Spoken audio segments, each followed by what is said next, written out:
Dan saya Andriko, selamat datang di podcast Formato. Oh iya, yeay. Kali ini kami membawakan tema tentang motivasi mengejar beasiswa jalur bidik misi. Ya, untuk hari ini kita mengundang tamu yang spesial nih. Katanya adalah seorang putri pendidikan Indonesia, Sulawesi Barat tahun 2019. Dan beliau ini seorang juara 1 lomba KTI nasional tahun 2020.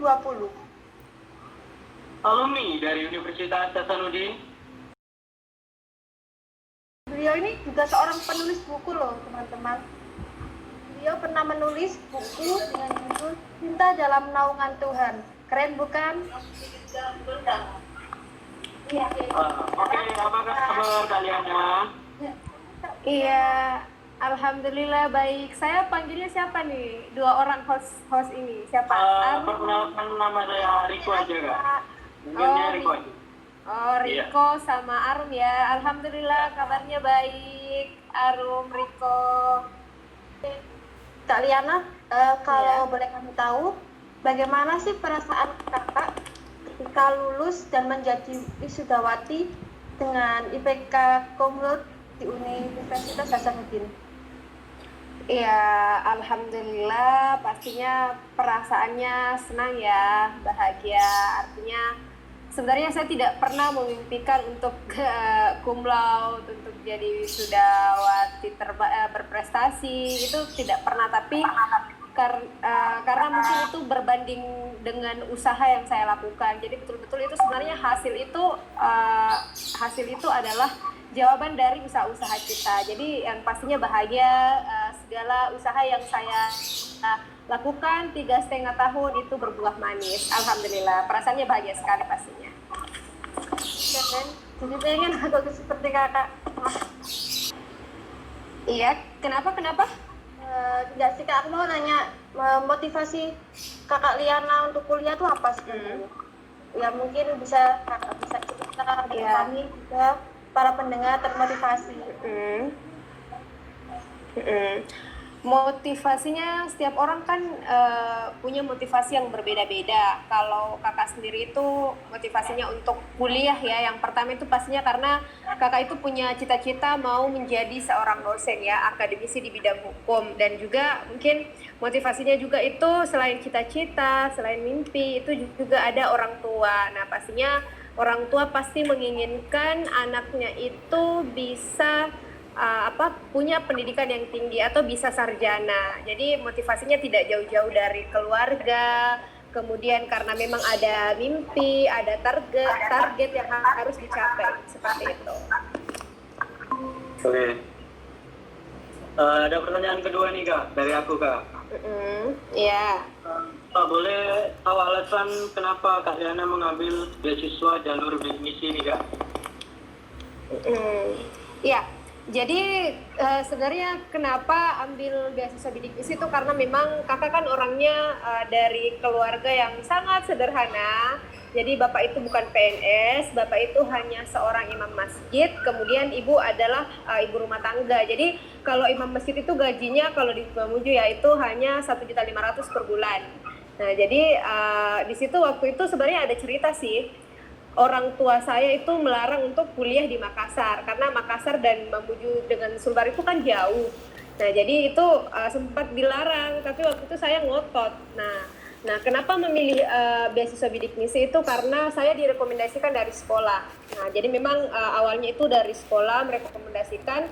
Terus pas lulus di Universitas Hasanuddin itu daftar ulang, dicek lagi berkasnya apa. Dan memang di situ kan bidik misi kan persyaratannya adalah untuk mahasiswa yang kurang mampu.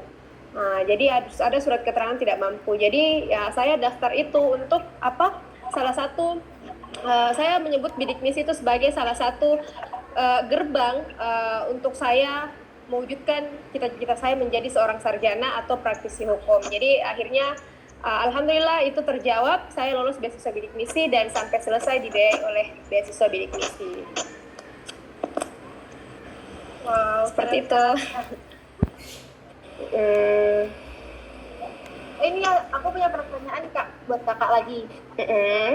Ya.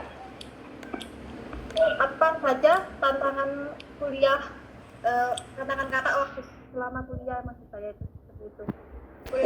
Kakak waktu Kakak kuliah. Iya. Ya betul sekali. Yang pastinya ya, kita mahasiswa yang merantau jauh dari kampung halaman, tidak punya siapa-siapa di tanah rantau, itu pastinya banyak suka dan dukanya. Nah, mungkin suka dan dukanya itu sebenarnya bagaimana sebenarnya kita bisa menghidupi diri sendiri di tanah rantau tanpa membebani orang tua. Selain dibantu oleh beasiswa bidik misi kan, itu kalau di Unhas itu per semester kan, per semester. Jadi di situ harus cari akal bagaimana nih bisa menghidupi kebutuhan sehari-hari. Nah, jadi saya adalah tipe orang yang memang tidak gengsian ya, tidak gengsian. Terus alhamdulillah awal-awal itu saya punya trik ya, ke kampus itu saya bawa fotokopian. Nah, kebetulan saya biasa jadi ketua kelas ya, ketua kelas atau keti di mata kuliah. Nah, jadi saya memanfaatkan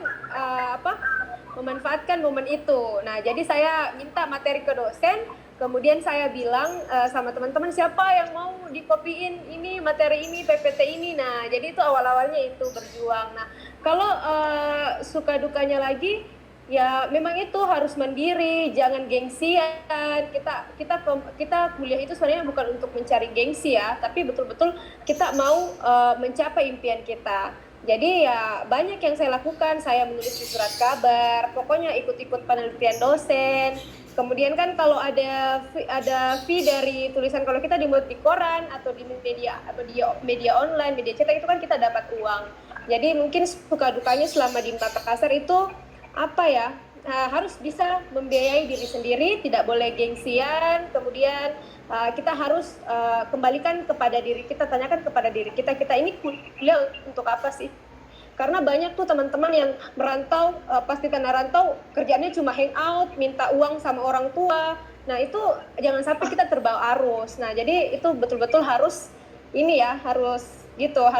betul-betul fokus dengan target dan tujuan kita. Mungkin itu sih. Oke, untuk perolehan kakak nih selama di kuliah ini apa aja sih kak? Alhamdulillah terakhir kemarin kan prestasi terakhir itu di tahun 2020 kan alhamdulillah bisa jadi wisudawati berprestasi, lulusan berprestasi di Fakultas Hukum. Dan juga selama kuliah itu saya sudah ada buku, terus pernah juara juga di beberapa kompetisi karya tulis, di kompetisi debat, jadi seperti itu. Jadi mungkin lebih kepada pencapaian yang saya dapatkan semasa kuliah itu tidak jauh-jauh dari skill saya atau dari passionnya saya. Saya suka menulis, alhamdulillah saya kembangkan passion itu. Saya ikut lomba karya tulis ilmiah, kemudian bisa menciptakan buku, novel, dan mungkin kalau skill public speakingnya itu diasah. Biasanya saya menjadi pembicara di kegiatan motivasi menulis, pernah juga juara di ajang kompetisi debat. Jadi mungkin prestasi-prestasinya itu tidak jauh dari passion yang saya kembangkan, yang saya dapatkan ilmunya itu dari organisasi. Jadi seperti itu. Oh, keren sekali Kak. Berarti organisasi sangat mempengaruhi ya Kak? Iya, sangat mempengaruhi. Jadi ini juga yang penting nih untuk diingat sama teman-teman, karena terkadang tuh kita mahasiswa ya, apalagi kita tuh pilih organisasi, kadang ikut-ikutan sama teman. Misalnya teman jurusan ambil organisasi ini, tapi kita tidak sadar bahwa passionnya kita tidak ada di situ. Nah, ini juga pesan penting untuk teman-teman mahasiswa, bahwa ternyata pilihlah organisasi itu yang betul-betul bisa mendukung passionnya kita. Nah, jadi saya hobi nulis, saya masuk organisasi yang memang ada kaitannya, yang bisa memberikan impact bagi saya, memberikan ilmunya bagaimana sih menulis karya ilmiah yang bisa mengantarkan saya juara lomba.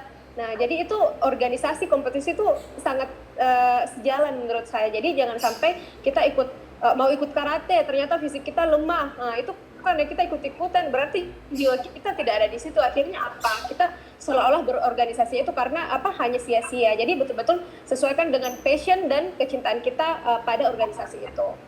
Gitu. Oke, baik Kak. Ya Kak, ini ada pertanyaan terakhir nih Kak. Liana ini kan seorang penulis, kan sudah menerbitkan buku yang berjudul Cinta dan Kemuliaan Tuhan. Nah, aku sih belum baca ya buku Kakak. Sepertinya yang aku lihat. Oh iya ya, nanti bisa Bagus banget Kak. Terus apa sih motivasi Kakak untuk menjadi seorang penulis? Kok bisa sih gitu? Ya. Ya, jadi kembali lagi setiap orang itu kan punya motivasi tersendiri. Kenapa dia harus menulis? Kenapa dia ingin menulis? Ada mungkin yang ingin karena ingin terkenal, jadi dia ingin menjadi seorang penulis. Ada mungkin karena ingin mendapatkan uang. Itu kan banyak motivasinya. Nah, kalau saya ingin berpesan kepada teman-teman mahasiswa yang baru ingin menulis itu, jangan menjadi seorang penulis itu tidak perlu gelar sebagai seorang penulis itu kita dapatkan itu ketika kita punya karya. Misalnya saya tidak pernah menggembar-gemborkan misalnya tahu tidak saya seorang penulis loh, tidak. Jadi gelar seorang penulis itu ada di depan nama kita ketika kita sudah punya karya. Dan kalau berbicara soal motivasi saya untuk menulis itu karena saya ingin menebarkan manfaat ke orang-orang sekitar saya lewat tulisan. Dan motivasi saya untuk menulis itu adalah karena menulis itu sebagai salah satu media saya untuk berdakwah. Nah, saya mungkin bukanlah seorang penceramah, bukan ustadz, tapi saya ingin ada gagasan saya, ada ide saya yang bisa tersampaikan ke orang-orang, yang bisa dibaca oleh orang-orang agar orang-orang tahu bahwa ternyata tidak boleh loh seperti ini, bahwa ternyata tidak boleh loh seperti ini, ada loh yang kayak gini. Jadi saya ingin memberikan manfaat kepada orang-orang di sekitar saya, memberikan berdakwah ya. Jadi memberikan manfaat, menyalurkan pesan-pesan kebaikan kepada orang-orang bahwa seperti itu. Jadi ada pesan-pesan yang ingin saya sampaikan. Itu motivasinya sih, ingin berdakwah, menyebar kebaikan untuk semua orang. Karena bisa jadi itu adalah amal jariah bagi kita. Jadi jangan pernah berhenti untuk menebar kebaikan dengan passion yang teman-teman punya. Teman-teman di seni silahkan, saya di passionnya di menulis, jadi kembangkan itu. Jadi itu motivasinya untuk menulis, ingin berdakwah ya.